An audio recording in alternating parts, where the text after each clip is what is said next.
दोस्तों, दिल्ली में एक शादी होती है। मुस्लिम की लड़की होती है, लेकिन हिंदू जो परिवार होता है वो शादी करता है उस मुस्लिम लड़की को। जब बारात आती है, बारात वाले आते हैं, बड़े धूमधाम से आते हैं और यहाँ का साज सज्जा देखते हैं, देख करके चौंक जाते हैं। वो क्यों चौंक जाते हैं? क्योंकि जब अंदर जाते हैं और देखते हैं तो वहाँ का साज सज्जा बड़ा अजीबो-गरीब होता है। उसी बाराती में एक नबी नाम का लड़का होता है। वो अंदर जा कर के देखता है, जहाँ खाना पानी बनता रहता है, वहाँ पर जाता है। जब देखता है तो हिंदू रीति रिवाज से खाना भी बना होता है और वो चौक सजाता है और कहता है कहीं धोखाधड़ी तो नहीं हो रहा हम लोग के साथ, कहीं हिंदू की लड़की तो नहीं है, इस तरह तो शादी नहीं हो रही है।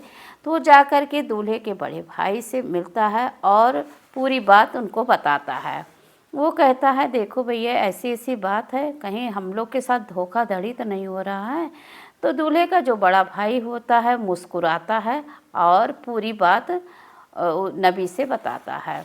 तो नबी जब ये बात सुनता है वो भी बेहद खुश होता है और कहता है ये रहा हिंदुस्तानी और हम हैं हिंदुस्तानी, हिंदुस्तानी का जज्बा देखो। तो दोस्तों, ये कहानी है दिल्ली की एक छोटे से गांव की कहानी है, जहां पर अहमद और रेशमा नाम के दो पति पत्नी रहा करते हैं और उनकी एक बेटी होती है जिसका नाम होता है नायरा। नायरा की उम्र लगभग होती है 10 साल और उसके माँ की उम्र होती है लगभग 30 साल और वही उसके पिता की उम्र होती है 35 साल। ये होता उनका परिवार और ये एक कॉलोनी में रहते हैं पूरे परिवार। एक ही लड़की होती है, दो पति पत्नी खुद होते हैं और वहाँ कॉलोनी में लगभग 10 से 12 घर हिंदू का होता है। और जब कोई तीज त्यौहार होता है तो जिस तरह अहमद और रेशमा अपना तीज त्यौहार मनाते, तो ये लोग उनके साथ मिल कर के वही तीज त्यौहार मनाते। अब जब हिंदू के पड़ता तो ये लोग मिल कर के, यानी कि सब एक भाईचारा के तौर पर रहा करते हैं। और वहाँ अहमद का जो स्वभाव होता है रेशमा का बहुत ही खुश मिजाज होता है, बहुत ही खुश मिजाज के होते हैं रेशमा भी और अहमद भी। इसी तरह जीवन चलता रहता है और एक दिन दोनों पति पत्नी की तबीयत खराब होती है और ये लोग निकल जाते हैं दवा लाने के लिए। दवा लाने के लिए जाते हैं तो बड़ी दुर्भाग्य की बात ये होती है कि उन दोनों का एक्सीडेंट हो जाता है। उस एक्सीडेंट में दोनों पति पत्नी की डेथ हो जाती है, यानी कि ख़त्म हो जाते हैं। तो ये समाचार फिर यहाँ जब मिलता घर पे देते हैं तो नायरा जो उनकी बेटी है बहुत ही छोटी है और उससे जब पूछा जाता बेटा तुम्हारे कोई रिश्तेदार हैं, कोई नज़दीकी है, तो वो छोटी बेटी बताती है कि मेरे पापा मुझे कुछ नहीं बताए और मेरे कोई यहाँ नहीं है। नायरा छोटी सी बेटी होती है, उसको कुछ नहीं पता होता है। तो पूरे कॉलोनी के लोग बैठते हैं, एकजुट होते हैं और उसके बाद नायरा के माँ बाप का अंतिम विदाई कर देते हैं। अंतिम विदाई करने के बाद जब घर पर आते हैं तो नायरा को देख करके लोग बहुत ही भावुक हो जाते हैं। ये छोटी बच्ची अब कहाँ जाएगी?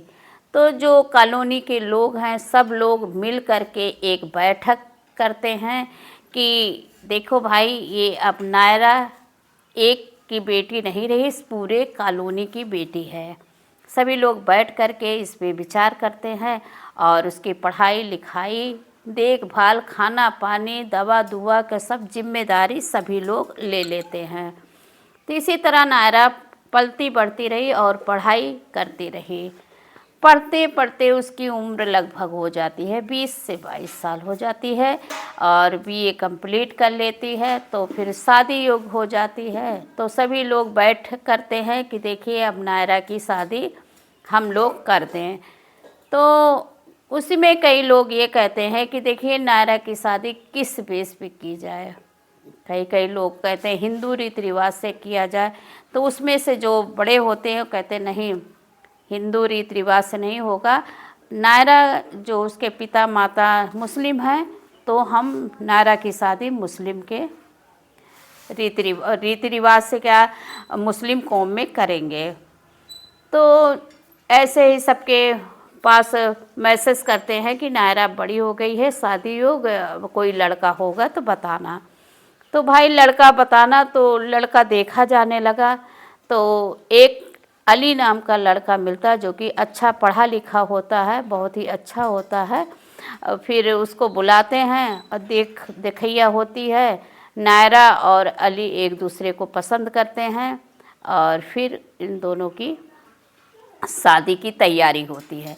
जब शादी की तैयारी पूरे कॉलोनी वाले बड़े धूमधाम से करते हैं कि यानी कि ये न लगे बिना माँ बाप के बच्चे हैं, नायरा बेटी है। सभी लोग मिल कर के बहुत ही अच्छा सा साज सज्जा करते हैं और नायरा के लिए गहना गीठी बनवाते हैं। नायरा को जिससे फीलिंग ना आए इसे माता पिता नहीं हैं। तो बारात आती है। जब बारात आती है और उनके बाराती के साथ एक नबी नाम का लड़का होता है, और वो लड़का सीधे जाता है जहाँ अंदर जैसे साज सज्जा हुआ होता है, यहाँ तक कि जहाँ खाना पानी बना होता, देख करके चौंक जाता है।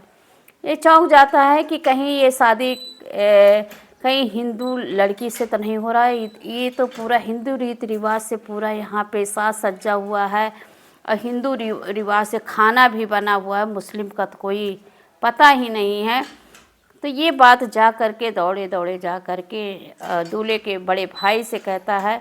उनका बड़ा भाई जब ये बात सुनता है तो बहुत तेज से हंसता है, हंस करके कहता है ये रहे हिंदुस्तानी के दम। तो दोस्तों, एक हिंदू के नाते अगर आप भी एक हिंदू हैं तो हिंदुस्तानी ज़रूर लिखिएगा कमेंट बॉक्स में। और पूरी जिम्मेदारी के साथ नायरा की शादी होती है, बड़े धड़के से विदाई होती है।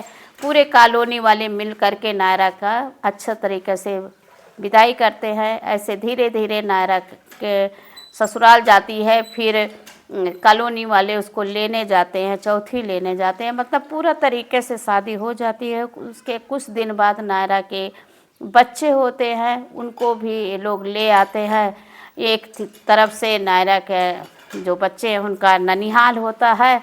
बड़े तौर तरीके से लोग उनकी देखभाल करते हैं, विदाई करते हैं और नायरा बहुत ही खुश होती है। और नायरा के जो पति होते हैं वो भी अली, वो भी बहुत ही खुश होते हैं और सबको अपने सास और ससुर के निगाह से देखते हैं। तो दोस्तों, ये रहा एक हिंदू का जज्बा और एक मुस्लिम लड़की की शादी करना। और कमेंट में जय हिंद जय भारत ज़रूर लिखिएगा। और एक हिंदुस्तानी का गर्व है कि एक मुस्लिम बेटी के किस तरह सजा के और डोली में बैठा करके भेजते हैं। तो दोस्तों, कुछ पत्र है हमारे पास जिसका मैं नाम लेना चाहूँगी। एक है अनुकृति यादव जो कि लखनऊ से हैं। इनका आज जन्मदिन है। तो बेटा, जन्मदिन की बहुत बहुत बधाई हो, हमेशा खुश रहो। दूसरे नंबर पर आती है अनुष्का यादव। ये इनका भी आज जन्मदिन है। जन्मदिन की ढेर सारी बधाई आप सभी को। तीसरे नंबर पे आते हैं आदेश यादव। तो आदेश, बहुत बहुत बधाई हो जन्मदिन की। अगर आप भी चाहते हैं कि आपका नाम लें तो आप कमेंट बॉक्स में ज़रूर अपना लिखिएगा और मेरा एड्रेस है, उस पर जा कर के अपना फ़ोटो वगैरह भेज दीजिएगा, तो फ़ोटो भी मैं दिखाऊंगी। तो दोस्तों, इस वीडियो को ज़्यादा से ज़्यादा शेयर करिए। चैनल में नए हैं तो चैनल को सब्सक्राइब करिए। नमस्कार।